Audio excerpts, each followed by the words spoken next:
How to transfer money from Venmo to Cash App. It is a quick and easy process that you can do. Welcome back to the channel, and let's start with the video. First and foremost, you have to open up your Venmo application. Make sure that your application is up to date and you are logged into your application. From there, you have to select the option of transfer money.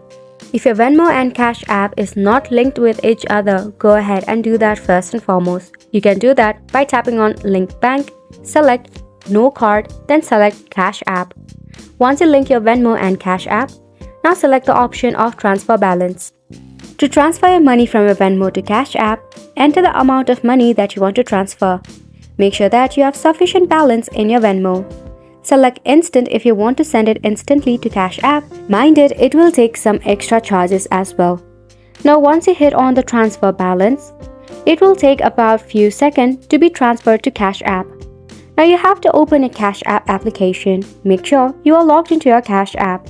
Select the money option at the bottom in the middle of the screen. Once you do this, you have to enter the amount of money that was transferred to you from Venmo. Once you tap on it, you can load your Cash App through the Venmo money that you transferred. Isn't it simple? And that is all for this video as well. Thank you so much for tuning in.